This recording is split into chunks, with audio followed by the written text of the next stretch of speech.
Bonjour, c'est Trigger, votre coach bien-être pour l'Institut Ipséité. Aujourd'hui, on va se poser une question qui paraît un peu méchante. Les femmes sont-elles des salopes? Et ce serait tellement simple de pouvoir répondre à cette question par oui ou par non. Je vous propose une autre approche. À l'intérieur de chaque femme existe une salope intérieure.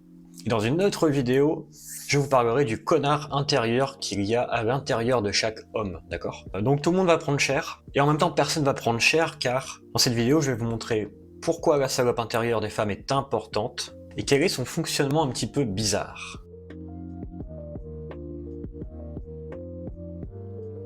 Dans la vie, il existe des moments de bonne baise et des moments de mauvaise baise. Vous allez voir un film au cinéma, il était trop bien, même si vous avez pleuré dans le film, c'était une bonne expérience, c'était une bonne baise, d'accord? Vous sortez du cinéma, vous dites « Ah, le film était trop bien, j'ai pleuré ». C'était une bonne baise. Et pourtant, vous avez pleuré. D'habitude, quand on pleure, c'est qu'on va pas bien, qu'on a vécu des mauvaises baises, d'accord? Et parfois, on va voir un film et c'était vraiment de la merde, d'accord? C'était de la mauvaise baise. Ce principe de bonne baise et de mauvaise baise peut s'appliquer à tout n'importe quoi, d'accord? C'est très grossier comme approche, mais vous allez voir que c'est très pratique. Vous recevez un courrier des impôts, mauvaise baise. Vous gagnez à l'auto, bonne baise, ok. Vous avez un crush sur Tinder, bonne baise. Vous vous faites harceler sur Tinder, mauvaise baise. On peut juger tout ce qui nous arrive dans la vie sous ce prisme. Si vous mangez un bon repas, vous vous empiffrez de la bonne baise. Par contre, si le repas est pas bon, voilà, mauvaise baise, ok.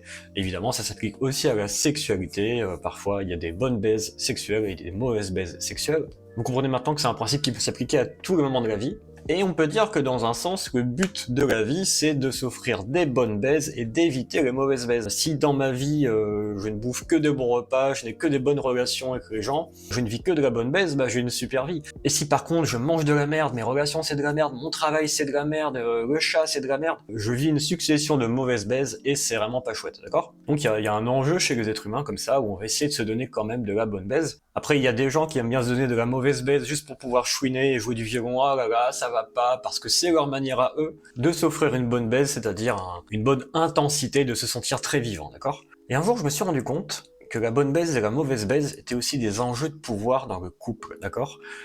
Une fois, j'étais avec ma nana, je lui apporte un truc, une sucrerie, je suis passé à la pâtisserie, voilà, j'ai voulu lui faire plaisir, je lui ai pris une sucrerie, je voulais lui proposer de la bonne baise, et elle m'a fait une scène parce que madame ne mange pas du sucre, le sucre ça fait grossir, patati patata, tu sais très bien que j'aime pas le sucre, tu penses vraiment jamais à moi, bref, ce n'était pas une bonne baise pour elle, et par conséquent elle m'a pris la tête, ça a été une mauvaise baise pour moi, et comme quoi on n'est pas tout puissant, on peut pas toujours décider que ce qu'on apporte au monde, ça va forcément être bon pour eux, mais par contre parfois on a intérêt à faire exprès de mal prendre les choses, à faire exprès d'avoir une mauvaise baise, parce que ça devient un enjeu de pouvoir. Parce que ma nana, quand elle me disait « Ouais, t'es vraiment égoïste, tu sais très bien que j'aime pas ça, t'oublies toujours tout, ça veut dire que tu me connais pas vraiment... » Moi j'étais là en mode « Merde, j'ai fait une bêtise !» J'étais là en mode à essayer de m'excuser, à de me justifier, à me prosterner, à baisser la tête devant quelqu'un qui prenait le pouvoir. Devant quelqu'un qui prenait le pouvoir grâce au fait qu'elle a vécu une mauvaise baise et que ce serait de ma faute. Et ça, c'est la salope intérieure. Ça, c'est un des pouvoirs de la salope intérieure, de faire exprès de vivre la chose comme vraiment une mauvaise baise pour prendre le pouvoir dans son couple et faire plein de reproches à son homme. Et j'en connais tellement des mecs qui se font manipuler comme ça. Donc au bout d'un moment, je me rends compte de ça et je désamorce le truc. Je dis, mais en fait, je voulais te faire un cadeau. C'était un cadeau, si t'en veux pas, tant pis. Voilà. Je vais pas me sentir coupable. Si tu veux bouder, boude toute seule, vas-y.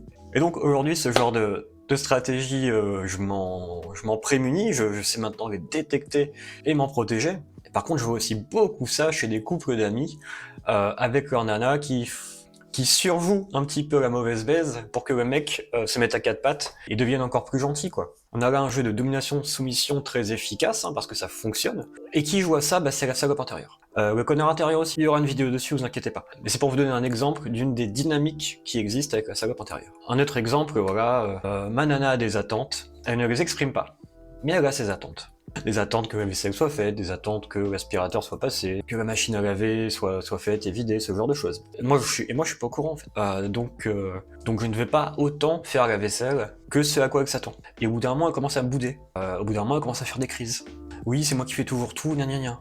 Mais dans le fait de ne pas exprimer tes attentes, tu fais exprès de préparer le terrain de jeu pour vivre de la mauvaise baise. Tu fais exprès de préparer un terrain à ressentiment.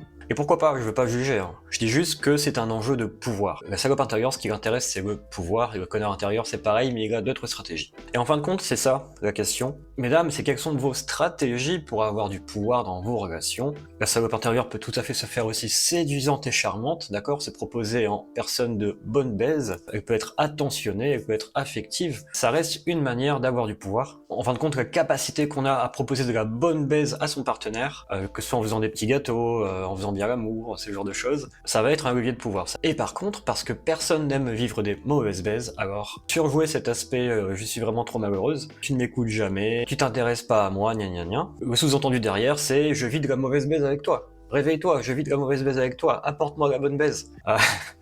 C'est un peu de la psychologie inversée, quoi. Et ça marche, bon. Et enfin, il y a un troisième truc.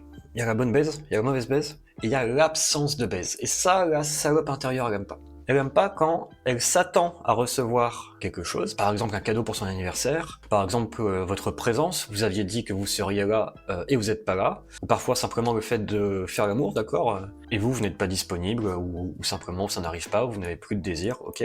Eh bien la salope intérieure, elle va commencer à se sentir pas baisée, comment dire. Dans la vie, il y a des choses à vivre, ces choses à vivre sont soit bonnes ou mauvaises, si par contre on ne vit rien, alors qu'on s'attend à vivre des trucs, alors qu'on a l'aspiration à vivre des choses, là ça va créer de la grande frustration, d'accord. Et ça, la frustration de la salope intérieure, c'est un vrai sujet, parce qu'autant une mauvaise baise, ça peut se pardonner, autant une absence de baise, ça pardonne pas.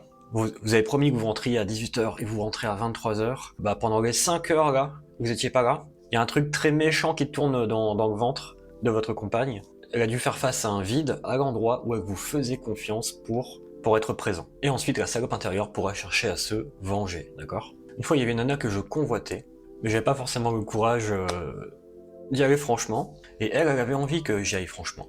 Sauf que ça ne s'est pas fait, d'accord. Elle a eu une absence de baise à l'endroit où elle avait cette attente-là. Par conséquent, elle a commencé à être frustrée, et un jour, elle embrasse un autre mec devant moi, et... et je me dis, ah ouais, ok, il était censé se passer un truc entre nous, donc je me barre.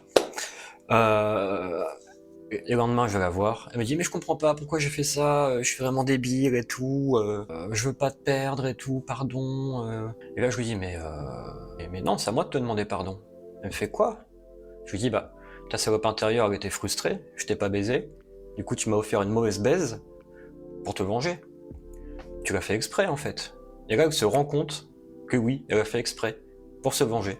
Elle était persuadée à ne pas savoir pourquoi elle a fait ça. Et ça, c'est quand on est déconnecté de sa salope intérieure. Elle était persuadée d'avoir fait n'importe quoi. Parce qu'elle voulait pas se voir à l'endroit de la salope intérieure qui a ses intérêts égoïstes. Si elle a l'occasion de se venger en donnant une mauvaise baise, bah, elle va le faire. Et du coup, je lui dis assume, et tout ça sera plus un problème, en fait. Et elle m'a dit oui, mais c'est assez honteux à assumer quand même comme truc. Bah justement, voilà. Je lui ai dit oui, mais en même temps, si tu n'assumes pas, tu ne vas pas connaître ta salope intérieure et tu vas continuer à faire de la merde, entre guillemets. Tandis que si tu l'assumes, tu vas te regarder en face. Et ça pourrait être que pour le mieux, en fin de compte. Et le drame de la salope intérieure, c'est ça. C'est qu'il y a plein de nanas qui sont complètement déconnectées de leur salope intérieure. Ensuite, parfois, elles comprennent pas ce qu'elles font. Je sais pas ce qui m'a pris. Si, ta salope intérieure, c'est très bien ce qui t'a pris. Voilà, je pose le sujet parce qu'on me demande souvent c'est quoi la salope intérieure.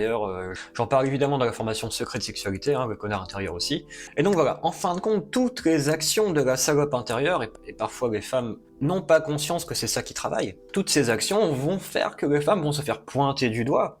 Tu es une salope. Embrasser un autre mec devant moi, ça ne se fait pas. Et vous allez voir que ça va être pareil pour le connard intérieur, d'accord. Quand on traite un mec de connard, c'est que son connard intérieur a joué un move. Alors on n'est pas toujours en train de jouer le connard à la salope intérieure, mais ça se manifeste quand même très souvent. Dans une seule journée, ça se manifeste souvent plusieurs fois, d'accord. Donc je vous invite à être à l'écoute de ça chez vous, et surtout d'être à l'écoute de la salope intérieure de votre compagne, car elle a besoin d'être écoutée, valorisée, de vivre des bonnes baises. Elle a besoin aussi de vivre des mauvaises baises, d'accord, parce que ça fait aussi partie de la vie, donc c'est quelque chose à assumer quand ça arrive. Par contre, l'absence de baise, c'est ce qui fait le plus mal, c'est ce qui produit des femmes frustrées, des mecs frustrés. J'en reparlerai dans la vidéo sur les connards. Merci de laisser un commentaire si cette vidéo t'a plu. Je vous souhaite à tous et à toutes de la bonne baise, et je vous dis à bientôt pour une prochaine vidéo.